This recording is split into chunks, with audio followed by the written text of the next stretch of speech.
주 예수의 은혜와 평강이 있을지어다. 우리 권사님 저하고 제 가정을 위해서 기도해 주신 것 감사합니다. 모든 성도님들이 늘 이렇게 주의 종과 가정을 위해서 기도해 주셔서 너무 감사합니다. 오늘 어린이날인데 어린이가 없기 때문에 아무 일도 일어나지 않았습니다. 제 집은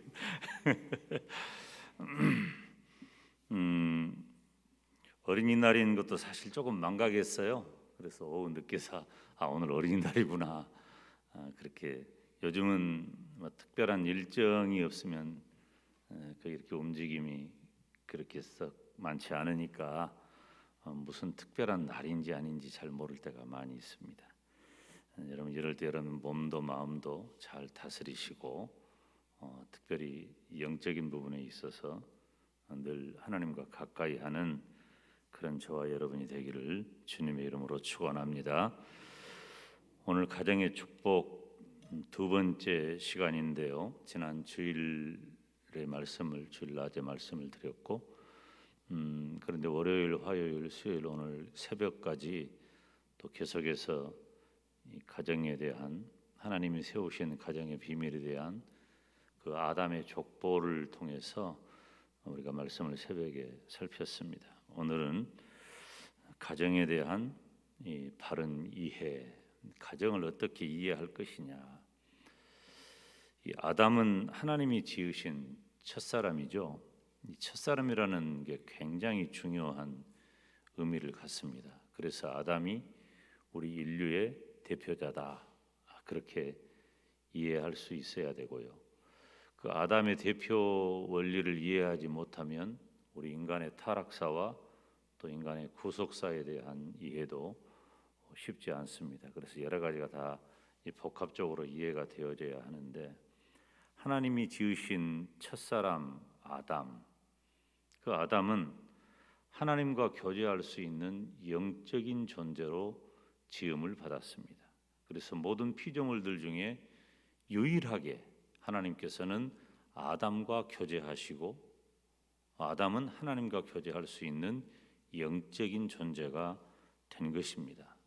그것 말고도 또 특별한 것이 아담은 하나님의 대리자로서 온 세상을 이 만물을 지배할 수 있는 다스릴 수 있는 권세를 가진 특별한 존재가 되었습니다. 이쯤 되면 하나님께서 아담을 매우 특별한 존재로 지으셨기 때문에 아담의 그 모든 피조물에 있어서 아담의 위치가 얼마나 견고하고 특별한가를 우리가 알 수 있잖아요.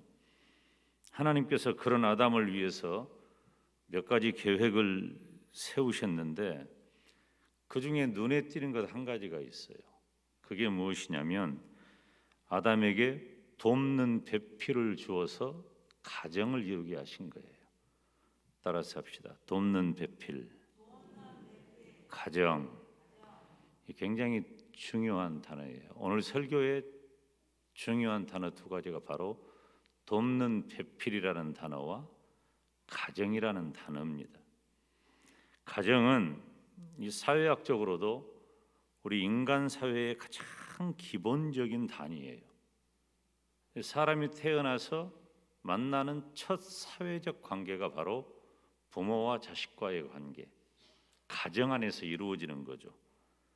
이 가정은 인간에게 있어서 가장 중요한 삶의 터전이기도 합니다. 고대 원시 사회부터서 현대에 이르기까지 물론 지금은 예전보다는 좀 덜하겠습니다마는 예전에는 가정 안에서 모든 노동의 행위, 경제의 행위 이런 모든 행위가 가정에서 이루어졌어요. 그래서 그 가정이 굉장히 중요한 의미와 역할을 담당하게 된 거죠. 그래서 가정이 조금 더 확장된 것이 시족이 확장된 것이 부족이 확장된 것이 민족 이렇게 다 중심이 어디에 있냐면 가정에 있는 거예요. 가정이 얼마나 중요한 가치인가. 우리 인간 존재는 가정을 통해서 사랑을 배우고 사회적 책임과 질서를 갖게 되는 것입니다. 그러니까 가정 교육이 그래서 중요하다는 거죠. 그 사람 됨됨이는 거의 그 가정이 어떠한가를 알 수 있게 해줘요. 그래서 참 무서운 말이기도 하고 좋은 말일 수도 있는 것은 네 부모가 누구냐 하는 거죠. 네 부모님이 누구간데 너를 이렇게 잘 가르쳤느냐, 네 부모가 누구간데 네가 이렇게 행동하느냐. 굉장히 좋으면서도 또 한편으로는 무서운 말이기도 합니다. 오늘 본문은 하나님의 뜻과 섭리 가운데서 아담과 하와가 만난 거예요. 아담과 하와가 만났는데 바로 그것이 인류의 첫 번째 가정의 출발입니다. 첫 번째 가정이 시작된 것을 보여줘요. 그런데 이 첫 번째 가정인 오늘 본문을 통해서 가정에 대한 이해를, 바른 이해를 우리가 할 수 있어야 돼요.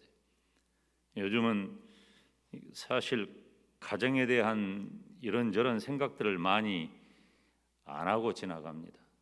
그렇게 가정의 중요한 의미를 생각하지 않아요. 예수님을 믿는 성도는, 제가 요즘 계속 며칠 동안 그런 말을 언급했는데, 단순한 혈연 공동체가 아니라고 그랬지요.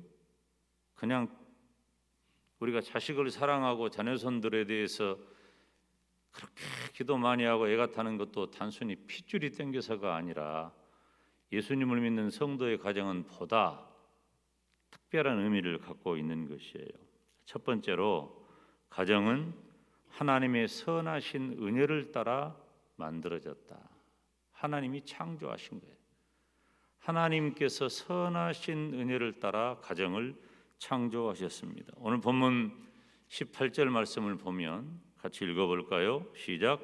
여호와 하나님이 가라사대 사람의 독처하는 것이 좋지 못하니 내가 그를 위하여 돕는 배풀을 지으리라 하시니라. 아멘. 여기 말씀 보면 여호와 하나님이 가라사대 그랬어요. 여호와 하나님이 가라사대. 다시 말하면 가정이 시작된 근거가 어디에 있냐면, 따라서 합니다. 하나님. 가정의 시작은 하나님에게 있어요. 여러분 믿으시기를 축원합니다. 이 말이 중요한 얘기예요.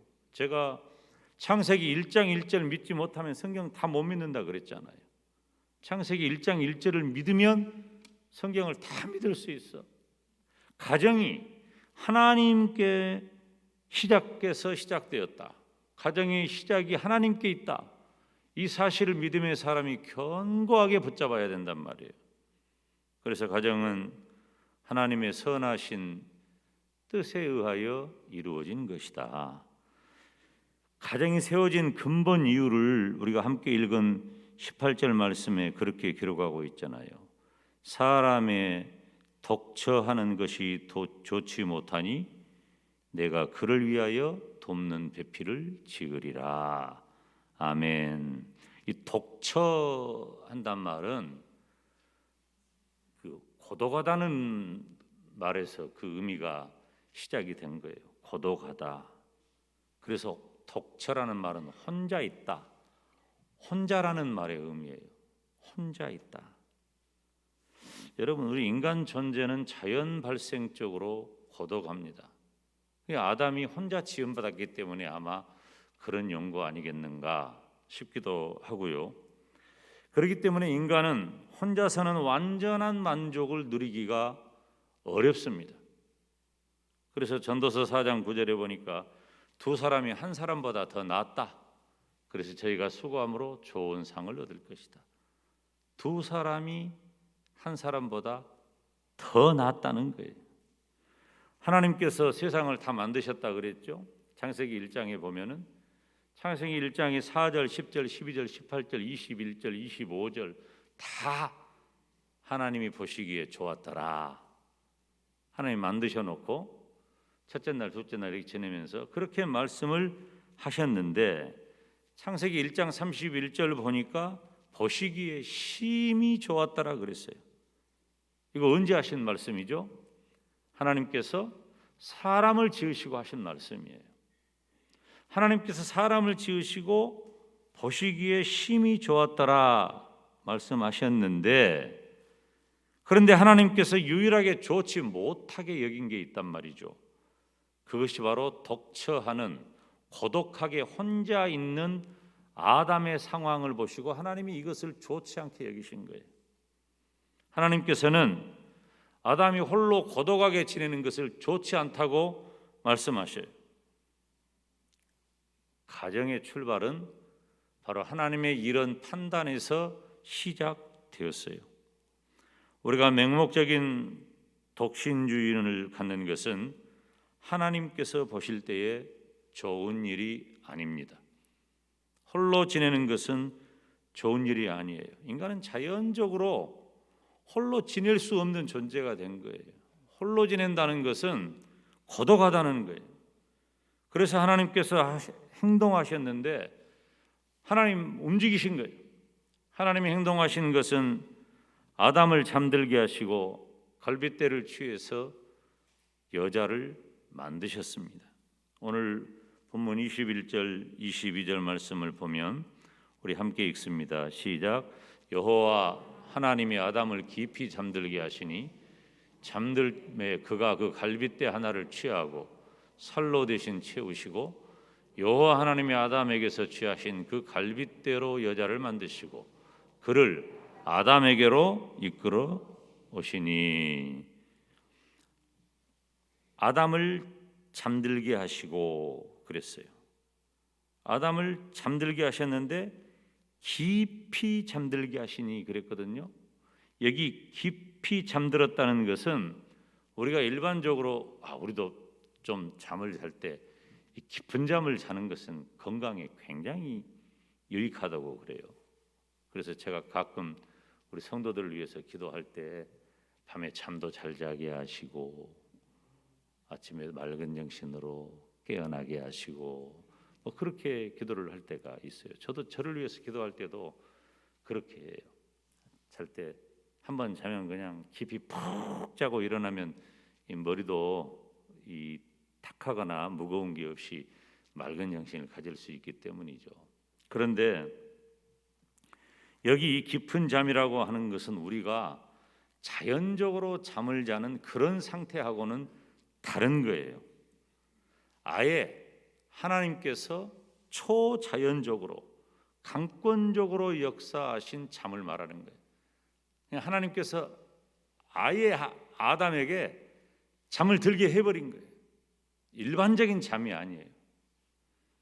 우리가 경험하신 분들이 계신지 모르겠지만은 내시경을 할 때라든지 수술을 할 때라든지 그러면 이렇게 하고 자기도 모르게 잠들어 버리잖아요. 그게 잠잔다고 하나? 그게 아무튼 무슨 일이 있는지 몰라. 아담이 그 정도가 된 거예요. 우리 일반적으로 잠자는 것은 삐그덕 바람 소리만 나도 민감한 분들은 얼른 깨잖아요. 근데 이건 그렇게 잠자는 게 아니고 하나님께서 아예 아담을 이 초자연적으로 깊이 잠들게 하신 거예요. 그러니까 아담에게 뭘 하려고 하신 거죠. 깊이 잠들게 하셨어요. 그렇게 아담을 잠들게 하신 하나님께서 아담에게서 갈빗대 하나를 취해서 그것으로 여자를 만드십니다. 자, 지금 우리가 어떤 얘기를 하고 있죠? 가정은 하나님의 창조 사역의 산물이라고 하는 것을 말씀드리는 거예요. 우리가 일반적으로 남자와 여자가 만나서 가정을 이룬다. 지금은 두 번째, 세 번째, 네 번째, 천 번째, 만 번째, 몇 번째 결혼은 그렇게 결혼이 이루어지지만 그 모든 결혼의, 그 모든 가정의 원형은 하나님께서 만드신 가정인데, 하나님께서 만드신 가정은 하나님의 창조 사역의 산물이라는 거예요. 오늘 본문 22절에 아담에게서 취하신 그 갈빗대로 여자를 만드시고 그를 아담에게로 이끌어 오셨다 그랬어요. 이끌어 온다는 말은 그 원어적인 의미를 우리들이 살펴보면 인도하다, 입장하다, 누구에게로 데려가다 하는 그런 말이에요. 요즘 결혼식에 보면 신부의 아버지가 신부를 이끌어 가지고 신랑에게 가서 그 신부의 손을 이렇게 맡기죠. 그런 것처럼 우리 하나님께서 여자를 아담에게로 데려오신 거예요. 상당히 의미가 있는 행위예요. 최근에 우리 김명식 장로님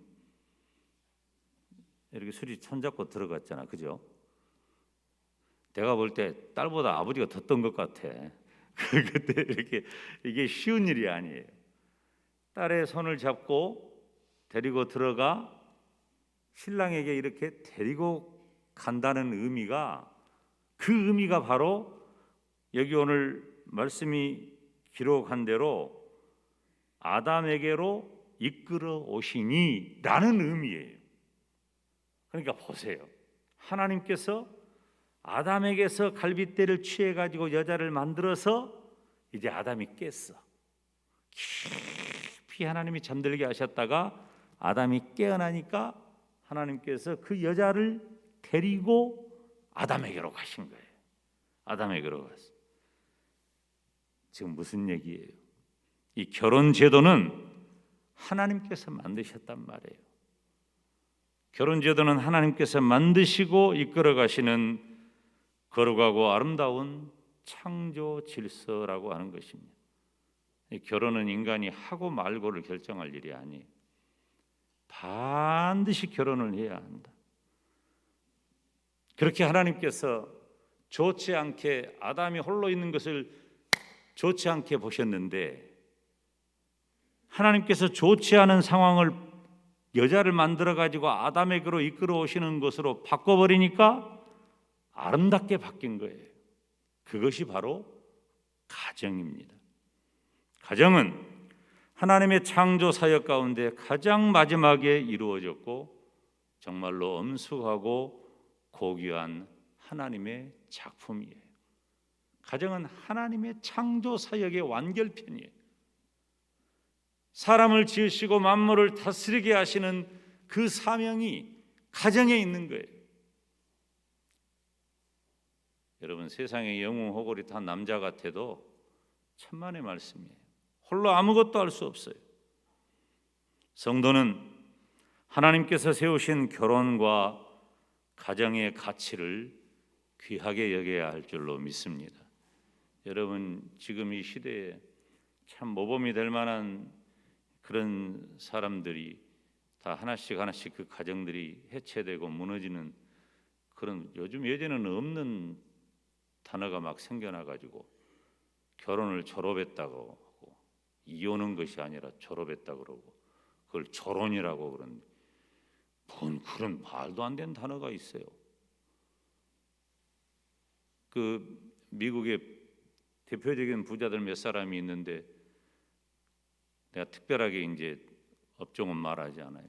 그 사람은 세계적으로 이 택배하는 그 회사에 뭐 재산이 뭐 거의 100몇십조 넘는 그런 사람인데, 얼마 전에 그 가정도 갈라섰고, 어저께 신문 보니까 또 컴퓨터로 온 세상을 다 거의 지배하다시피 한, 그리고 좋은 일 많이 한 그 부부도 어저께, 교묘하게 제가 그 두 사람 사는 동네 그 담벼락 옆에 있는 마트가 제가 그 학생 때, 그 청년 때 가르쳤던 제자가 시애틀에 살아요, 미국에. 그 시애틀에 살아가지고 내 시애틀 집회 갔을 때 그 제자가 경영하는 마트를 간 적이 있어. 그래가지고 소개를 하는데, 목사님 여기서부터 저기까지가 다 그 사람 집이에요. 담벼락을 쳐다보는데도 한참 도로로 차를 달려가야 담벼락 끝이 안 보여. 그런 세계적인 부자인데 참 사람들이 건강한 삶을 살았거든요. 근데 어제 그 가정이 깨졌어. 근데 사람들의 관심사는 다 어디 있느냐? 나는 또 가정 설교를 요즘 하니까 그것을 보면서, 야, 참 이런 가정도 깨지면 이 젊은이들에게 얼마나 영향을 줄까 하는 그런 마음이 생기고 안타깝다 하는데, 내용들마다 신문, 인터넷 위자료는 얼마인가 맨 그 돈 얘기밖에 안 해. 이 사람들의 눈이 다 돈밖에 안 보인가 봐 요즘은. 아니 그런 모범적인 가정이 아프리카 막 구제하고 선한 일 많이 하거든요. 그러니까 제가 첫 번째 얘기했던 케이스는 여자분이 위자료를 받아가지고 거의 상당 부분을 갖다가 몇십조를 그냥 바로 기부해 버릴 정도로, 돈 욕심도 그렇게, 물론 돈이 많으니까 그렇게 하겠지만은 별 차이가 없어요. 그 정도 기부를 해도 자기 사는 데는, 재산에는 그러기도 하겠지만 생각 자체가 훌륭하잖아요. 이 노블레스 오블리주를 실천하는 아주 모범된 분들이거든요. 이게 이런 분들이 이렇게 가정이 깨지니까 얼마나 마음이 안타까운데, 사람들은 위자료는 얼마를 받을까, 이번에 기록을 세울 것 같다, 어쨌든 순 이런 데만 관심이 있는 거예요. 여러분, 가정은요 하나님이 만드신 거예요. 하나님이 만드신 창조 사역의 산물이라고 하는 거예요. 우리가 가정을 내가 힘으로 이렇게 하고 저렇게 하고 할 수 없다는 거. 왜 자살이 안 되느냐? 하나님이 생명을 만들었기 때문에 내가 힘으로 내 생명을 주관할 수 없기 때문에 자살이 안 되는 거예요. 그 생명이 가치가 얼마나 귀중한데, 하나님이 만드신 내 생명을, 하나님 말고 내 생명을 내가 어떻게 할 재간이 나에게 없는 거예요. 생명은 하나님께 있기 때문에. 가정도 마찬가지예요. 하나님이 세우신 가정이란 말이에요. 하나님의 선하신 은혜대로 가정이 창조되었고, 그 가정이 첫 번째 가정, 두 번째 가정, 세 번째 가정, 10번째, 1000번째, 10,000번째, 억 번째, 그런 가정 속에 바로 저와 여러분의 가정이 있어요. 시대가 지나고 환경이 바뀌니까 가정의 기능도, 가정의 모습도, 가정의 문화적인 내용도 다 바뀌었다 할지라도 가정의 원형은 하나님의 창조 사역에 있다는 것을 깨닫고, 하나님께서 세상을 지으실 때 하나님의 영광을 위하여 만드신 그 가정이 지금 이 시대에도 믿음의 사람에게는 하나님의 은혜로 세워진 가정인 것을 깊이 깨닫고 우리 가정을 더 소중히 여기기를 주님의 이름으로 축원합니다. 두 번째로, 가정은 이 남편과 아내가 협력해서 하나님의 뜻을 이루어 가는 데 있어요. 여러분, 지금 저는 성도 여러분에게 설교를 하는 거예요. 성도들이 들어야 될 설교예요. 이게 원래 인간이 살아야 할 도리인 거예요. 그런데 타락해가지고 예수님을 믿지 않는 분들, 타락한 상태에 있는 사람들은 이런 말이 귀에 안 들어와. 할 필요도 없고 해도 못 알아들어. 그러니까 성도들이라도 분명히 알아야 한다 하는 거예요. 지금 내가 마스크 쓰니까 내 이 마음이 전달이 잘 안 돼. 내가 이러고 있어 지금. 근데 마스크를 쓰니까 모르겠잖아. 언제 이놈 마스크를 죄송합니다. 이놈이 아니지. 언제 이 마스크를 벗어야 될까? 가정은 남편과 아내가 협력해서 하나님의 뜻을 이루어가는 데 있어요. 오늘 본문 18절에 같이 읽어요. 시작. 사람의 독처하는 것이 좋지 못하니 내가 그를 위하여 돕는 배필을 지으리라. 아멘. 아담이 홀로 지내는 것을 하나님께서 좋지 않게 여겼다 그랬죠. 이것은 단지 인간으로서 고독하다 그런 정도만 말하는 게 아닙니다. 단지 이 인간이 어떻게 살아야 하는지에 대한 하나님의 뜻을 가르쳐 주는 거예요. 이 가정을 이룬다는 것은 고독하지 않기 위해서 시집가고 장가간다? 그것 아니에요. 가정을 이룰 때 비로소 우리가 하나님의 뜻을 알 수 있는 거예요. 어떻게 살아야 할까? 하나님께서 원하시는 삶의 방식은 독재나 독단이 아니에요. 서로 협력하고 보완하는 것입니다. 그래서 가정의 가장 중요한 원리 이치 가운데 하나는 뭐냐면은 남편과 아내가 서로 보완하고 협력하는 거예요. 어쩌면 그렇게 그런 줄 모르고 결혼을 했는데 어쩌면 그렇게 서로 다른 사람이 만났는지 따져보고 따져봐가지고 맞는 사람들끼리만 이렇게 짝을 딱 지으면 얼마나 좋겠어. 근데 아무리 천번만번 맞춰봐도 살아보면 다 달라. 맞는 사람 나 하나도 못 봤어요. 목사님, 우리 가정은요 100% 다 맞아가지고 문제가 하나도 없어요. 나 그런 사람 하나도 못 봤어.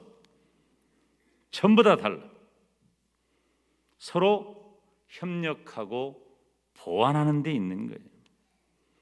모든 인류의 비극과 불행은 어디에서 옵니까?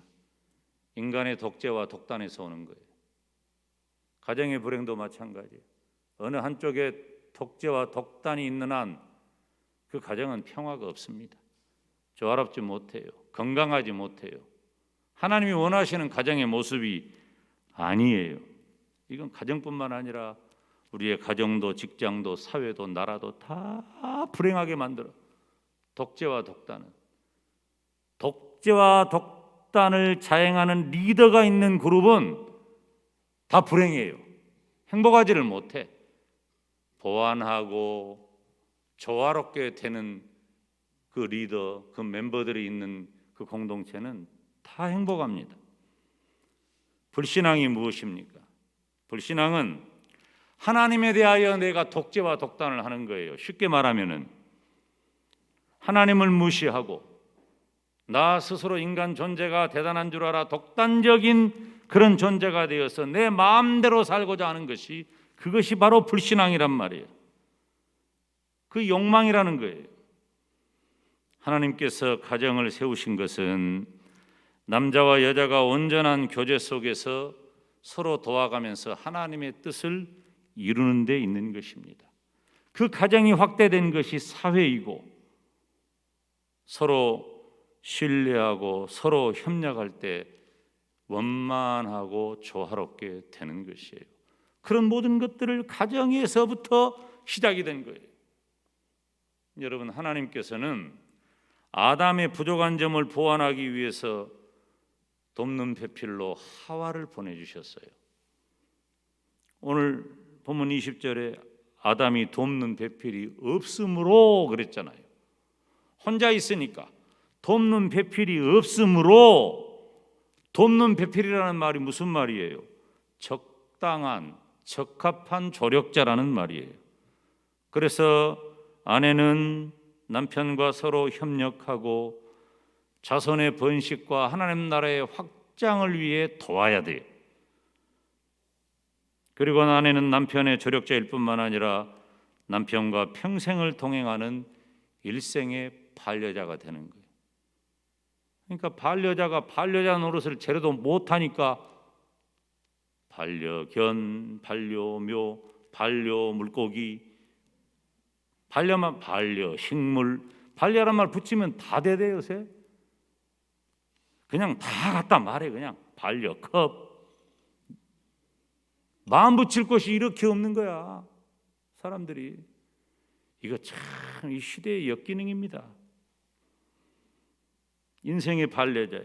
아내는 신체적으로나 정신적으로나 영적으로나 남편과 연합해서 협력하는 동반자가 되는 것입니다.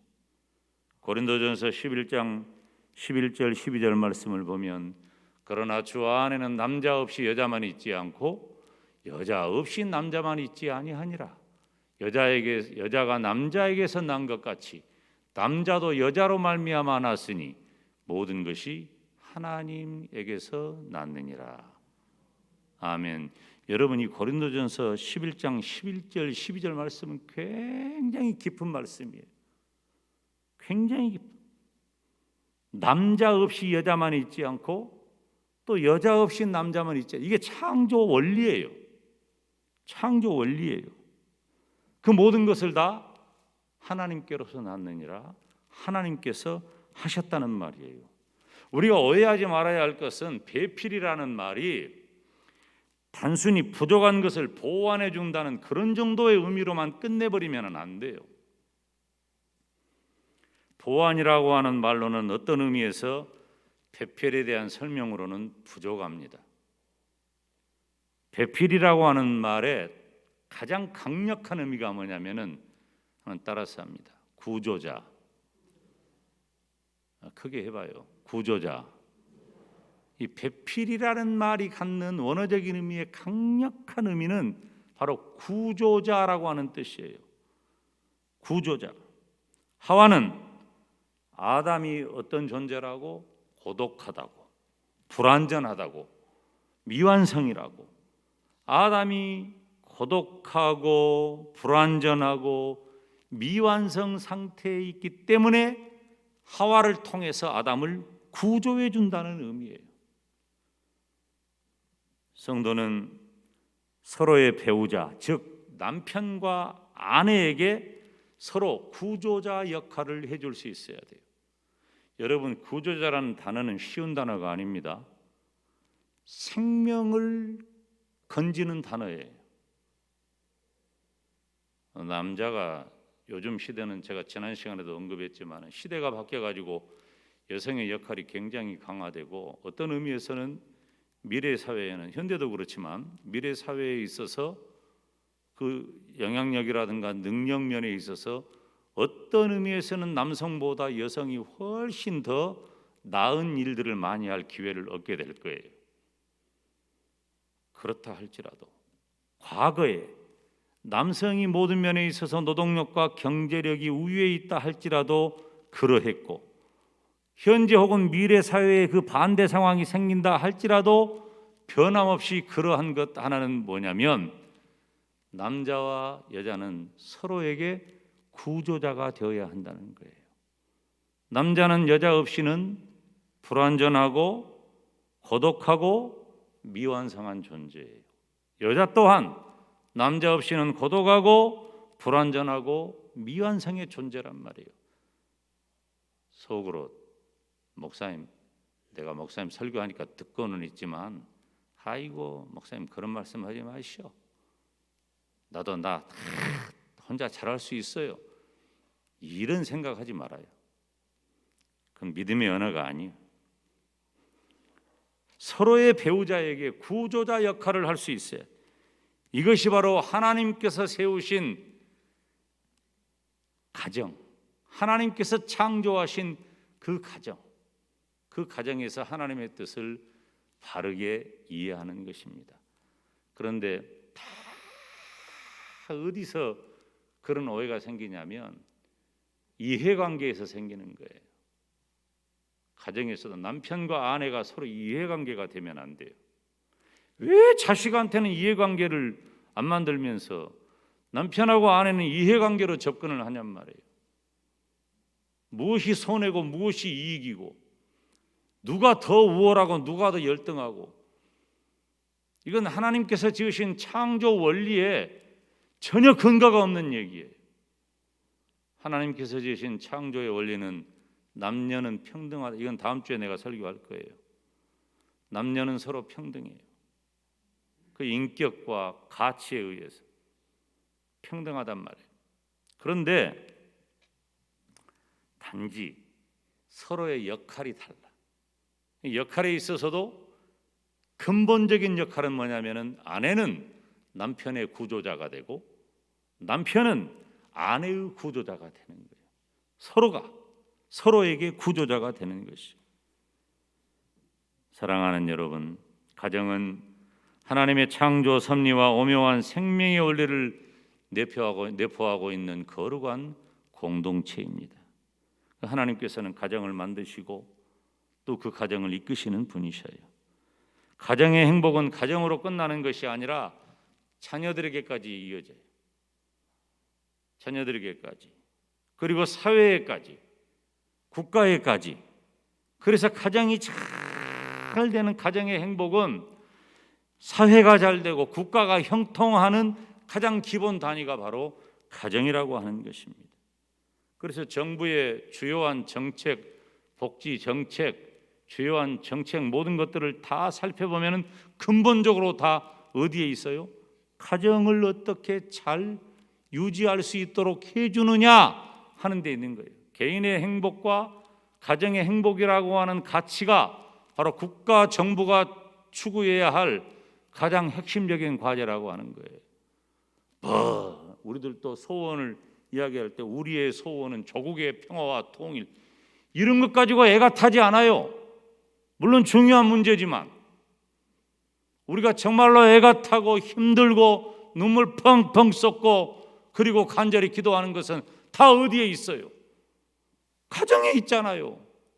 이건 너무나 당연한 거예요.